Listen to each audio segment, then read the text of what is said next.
কেমন ছিলেন প্রিয় নবীর জন্মকালীন সময়? ইমামুল মুরসালিন, সাইয়্যিদুল কাউনাইন, সাইয়্যিদুল মুরসালিন, খাতামুন নবিয়্যিন, শাফিউল মুযনিবিন, উম্মতের কান্ডারি, শামসুদ্দুহা, বদরুদ্দুজা, প্রিয় নবী হযরত মুহাম্মদ মুস্তাফা সাল্লাল্লাহু আলাইহি ওয়াসাল্লামের জন্মের সময় তার পবিত্র দেহে কোনো রক্ত ছিল না জন্মকালীন তার শরীরে গন্ধের কোনো রেশ, বরং চারদিকে ছিল মেশকে আম্বরের মন মাতানো সুঘ্রাণ। ভূমিষ্ঠ হয়ে তিনি একটি বারের জন্যও কাঁদেননি, বরং তার শাহাদাত আঙ্গুল উঁচু করে বুঝিয়ে দিয়েছেন আল্লাহ এক, আল্লাহ অদ্বিতীয়।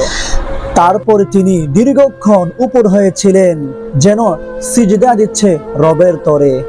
এমন ইতিহাস, এমন ঘটনা ইতিপূর্বে কখনো ঘটেনি, সামনে ঘটবেও না। প্রিয় নবীর জন্মের সময় এক অভিনব আলোর বিচ্ছুরণ ঘটে, তাতে ভেসে ওঠে সিরিয়ার সমুদয় প্রাসাদ। বিশ্বের সবগুলো মূর্তি মাটির দিকে নত হয়ে পড়ে, চিৎকার করে কেঁদে ওঠে শয়তান। শাসানী সাম্রাজ্যের সুবিশাল প্রাসাদে শুরু হয় ভূমিকম্প। প্রাসাদের কিলান আকৃতির তরুণ ভেঙ্গে হয়ে যায় খান খান। বহুদিন ধরে পুজো করে আসা সাবে অঞ্চলের হৃদটি হঠাৎ করে শুকিয়ে যায়। হাজার বছর ধরে চলতে থাকা ইরানের ফার্স অঞ্চলের অগ্নি উপাসনালয়ের আগুন বাতাসের কোনো এক অজানা ধমকে ধপ করে নিভে যায়। প্রিয় নবীর জন্মে বিশ্বের সকল সম্রাটের রাজ সিংহাসন উল্টে যায়, বোবা হয়ে যায় বিশ্বের সকল মহারাজ বাদশাহ।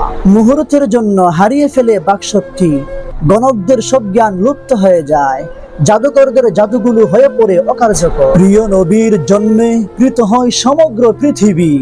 প্রতিটি ধূলিকণায়, মাটির প্রতিটি টুকরো, গাছগাছালি, পাখপাখালি, বৃক্ষলতা, জগতের সকল সৃষ্টি রাসূলের জন্মে আনন্দে হেসে ওঠে।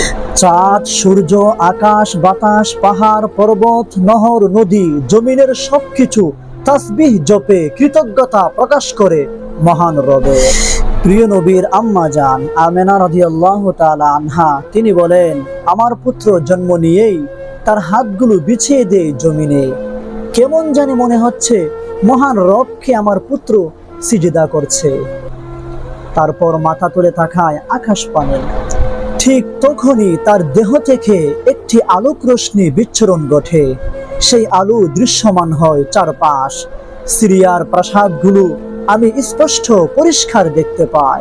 আমেনা রাদিয়াল্লাহু তাআলা আনহা বলেন, সেই আলো থেকে কেউ যেন আমাকে ঢেকে বলছে, আমেনা, তুমি পৃথিবীর শ্রেষ্ঠ সন্তান জন্ম দিয়েছো, তার নাম রাখো মুহাম্মদ।